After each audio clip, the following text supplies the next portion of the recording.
Olá, turma! E aí, se liga na vibe dessa canção aí, Conceitos Geográficos de Guilherme Durans. Tudo a ver com a nossa aula de hoje, hein? Presta atenção!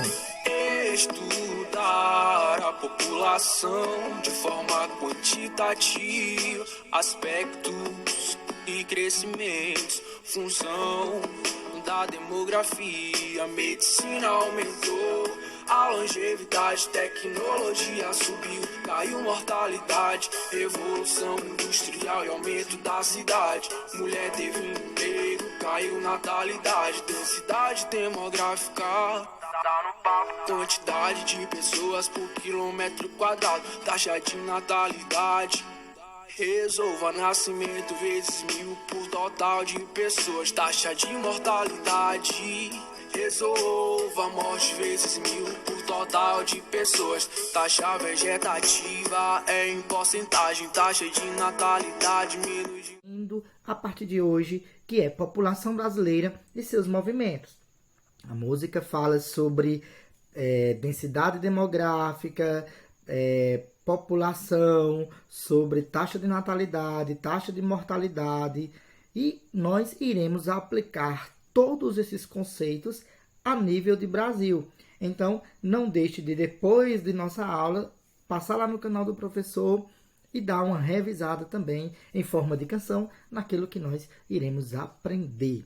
Bem, vamos começar analisando a imagem aí do grande artista de Cavalcante. Essa tela que vocês veem aí da imagem no meu celular, ela é de 1931 e ela traz alguns fatores importantes sobre o crescimento do nosso país.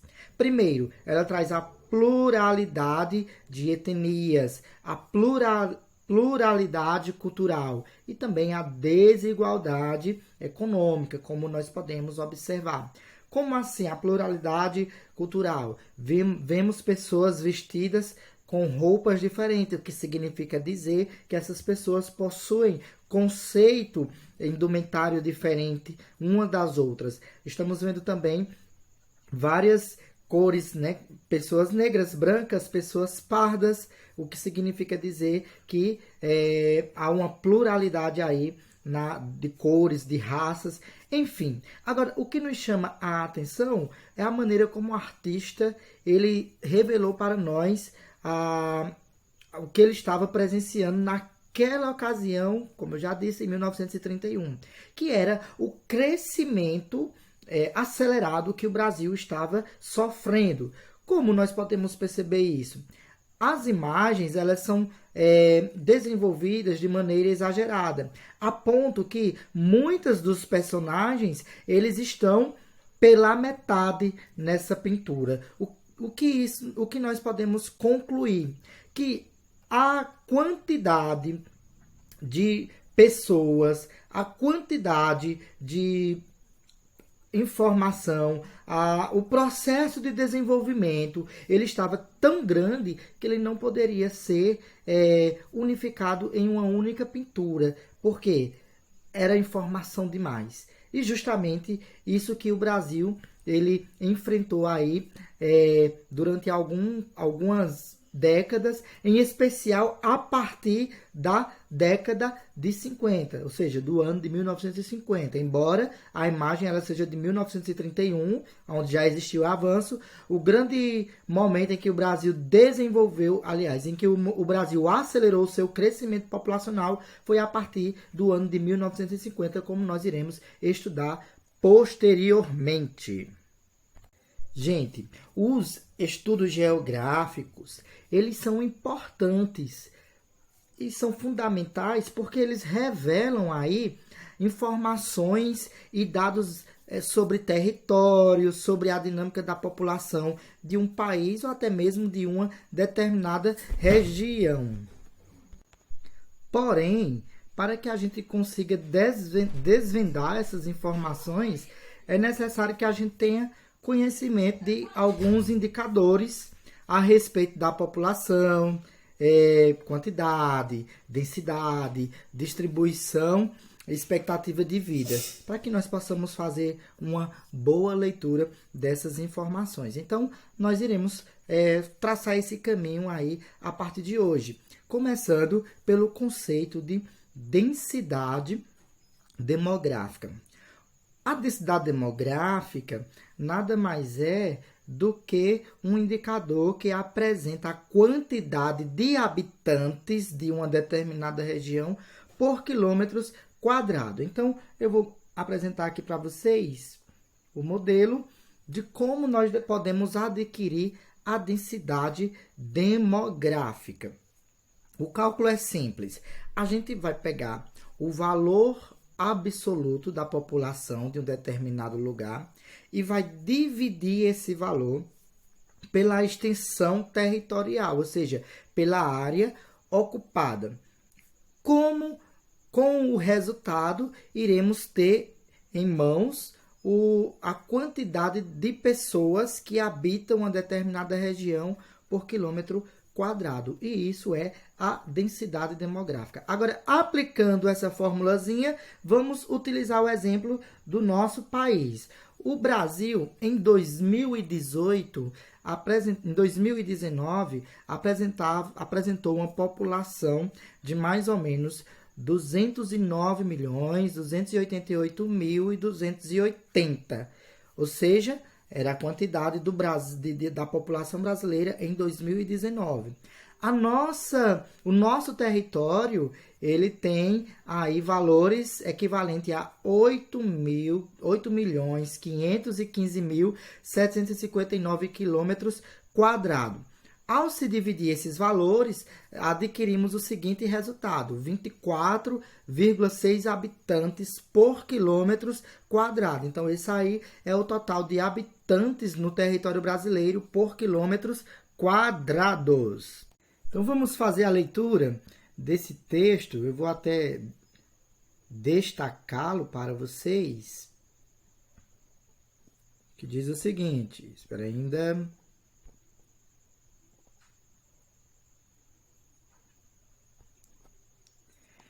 Ao passo que a população absoluta mostra o quanto um local é populoso, a densidade demográfica revela o quanto ele é povoado. Ou seja, todo país que existe um contingente, que existe aglomeração de pessoas, é um país populoso.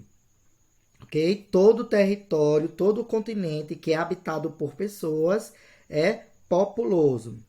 Agora, a região ou a densidade demográfica, ela só vai ser ou pouco populosa, ou muito povoada, ou pouco povoada, a depender da quantidade de pessoas no raio de 1 quilômetro quadrado. Lembrando como é que nós fazemos, é só voltar ao vídeo aí anterior para descobrir ou relembrar o cálculozinho para se extrair essa quantidade de pessoas por quilômetro quadrado. Então, o texto faz uma pergunta. Você sabe qual a diferença entre esses termos? Então, ao mesmo tempo ele responde: populoso significa uma população numerosa e refere-se à população absoluta, isto é, ao número total de habitantes, sem considerar a área, sem considerar os quilômetros quadrados. Já povoado significa habitado, ocupado, referindo-se à população relativa, ou seja, a densidade demográfica, né? A quantidade de pessoas que habitam aquela região por quilômetro quadrado. Bem, nós temos aí dois gráficozinhos, um que apresenta os países mais populosos e outro que apresenta os países que possuem regiões mais demográficas. Entre os países mais populosos, eu vou sair um pouquinho aqui, nós vamos encontrar o nosso país, o Brasil, em quinto lugar no ranking mundial, né, com essa população aí absoluta de 209.288.280. Em quarto lugar, vamos ter a Indonésia. Em terceiro lugar, os Estados Unidos. Em segundo lugar, a Índia. E em primeiríssimo lugar, vamos ter a China. com a população aí altamente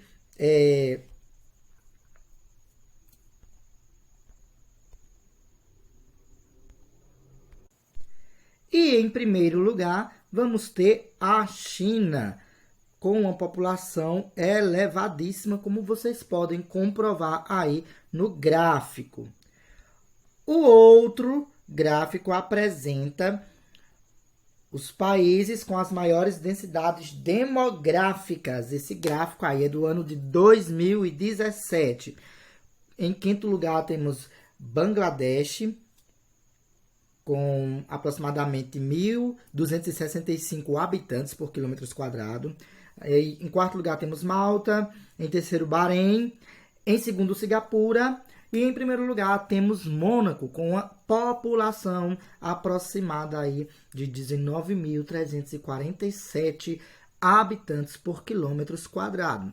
Como vocês devem ter notado, o Brasil não apareceu aí entre os 5 maiores países com maiores densidades demográficas, mas nem por isso nós iremos deixar de avaliar o quadro da densidade demográfica do nosso país. Por isso que nós temos aqui um mapa com Brasil, densidade demográfica. Essas informações, elas são do site do IBGE e o do ano é de 2010.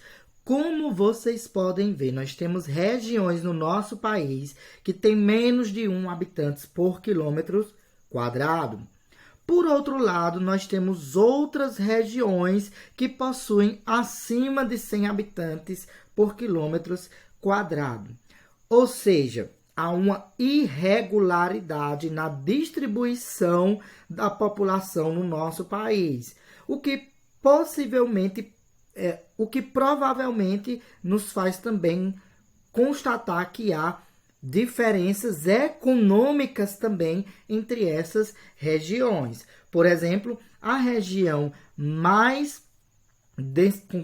com a maior densidade demográfica está concentrada no Sudeste e em algumas áreas litorâneas. Por quê? São regiões que se desenvolveram melhor economicamente, que possuem centros de industrialização aí que são atraentes para quem busca ofertas de emprego, para quem busca uma possibilidade de vida melhor. Então, isso faz com que essas grandes regiões aí, elas possuam uma grande quantidade de pessoas aí por quilômetros quadrados. Elas possuem atrativos de trabalho, possuem atrativos de lazer, enfim.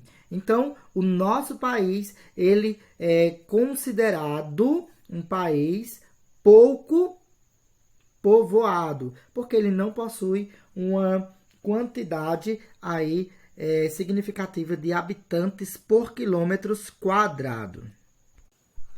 Aí talvez você se pergunte por que as regiões litorâneas elas são bastante povoadas. Aí a gente vai ser remetido para a história do Brasil colonial, quando os portugueses chegaram, quando eles faziam o trabalho com a cana, com o pau-brasil, depois se desenvolveu a cana-de-açúcar, e tudo isso foi atraindo, né, pessoas para essas regiões e também foi se desenvolvendo economicamente. Por isso que essas regiões elas possuem um grande número de pessoas, ok? Mas nós podemos nos perguntar também por que outras regiões também se tornaram povoadas. E aí nós temos alguns fatores que justificam aí essa pergunta. Por exemplo, a abertura de novas áreas agrícolas e de garimpo no centro-oeste e no norte, né, o que atraiu várias pessoas aí, especialmente nordestinos e sulistas. As difíceis condições de vida em diversas áreas rurais, marcada aí pela falta de terra, ou pelo preço elevado dela e pelas poucas oportunidades de trabalho. E em razão disso aí, muitos camponeses seguiram para áreas de colonização agrícola no norte e no centro-oeste. E a construção de Brasília, né, a nova capital brasileira, que atraiu milhares de nordestinos aí. Eles formaram a mão de obra na construção da cidade, contribuindo para a ocupação dessa área aí do centro-oeste. Então, outros fatores, né, vem justificar o motivo dessas regiões elas serem bastante povoadas e outras regiões não serem tão povoadas como, por exemplo, a região norte, que não possui uma grande quantidade de pessoas por quilômetros quadrados.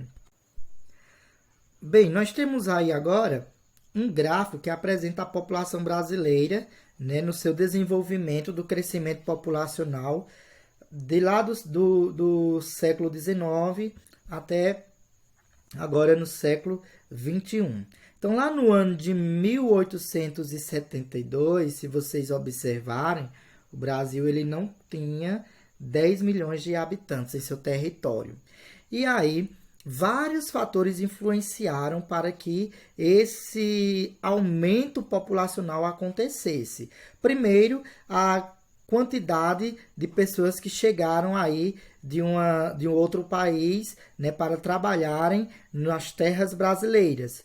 E segundo, a quantidade de nascimento, né, de crianças que era superior naquela época ao dos dias atuais, que nós iremos já conversar.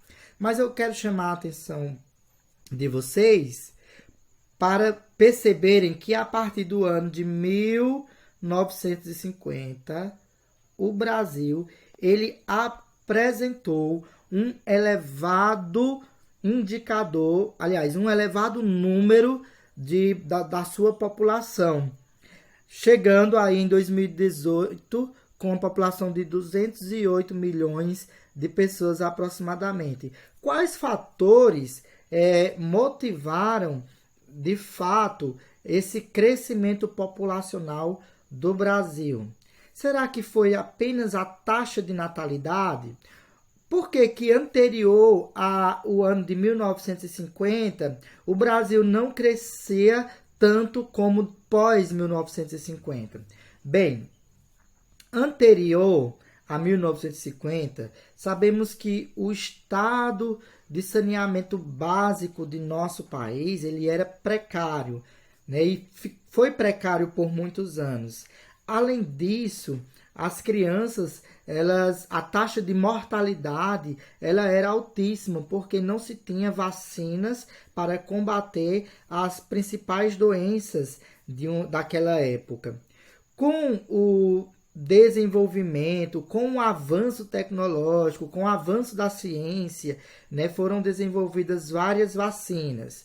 O saneamento básico passou a ser organizado e isso possibilitou que mais crianças que nascessem permanecessem vivas do que mais crianças morressem durante a sua infância, porque elas estavam aí sendo imunizadas pelas vacinas que estavam sendo criadas e disponibilizadas para a sociedade e porque o país estava focando um pouco mais aí na questão da saúde. Então, houve um grande aumento populacional, principalmente por conta da taxa de natalidade, ou seja, a quantidade de pessoas que nasciam dentro do país. Somado a isso, tinha também a questão dos estrangeiros, que nós iremos estudar no outro vídeo.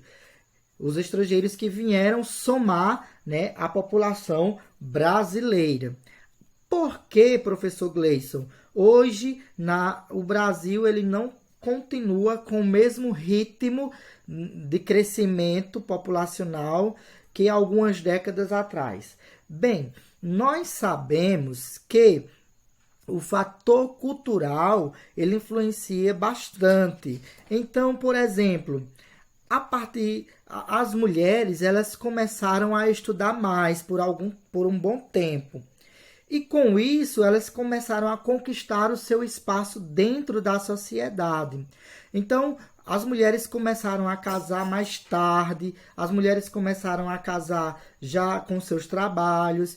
Então, elas já não tinham mais aquele estereótipo de que tinham que casar para procriar. A mulher já não era mais apenas a responsável por gerar filhos e educá-los, mas ela começou a ocupar um lugar dentro da sociedade. Então, Enquanto no passado as mulheres tinham em média 5 a 6 filhos, hoje se tem no máximo 2 filhos. E há uma grande quantidade de famílias aí optando por ter um único filho. Porque não só o homem trabalha, mas também a mulher trabalha, a mulher está mais esclarecida, a mulher está aí, digamos que, mais ocupada com outras atividades do que aquelas que era culturalmente lhe dedicada, que eram as atividades domésticas.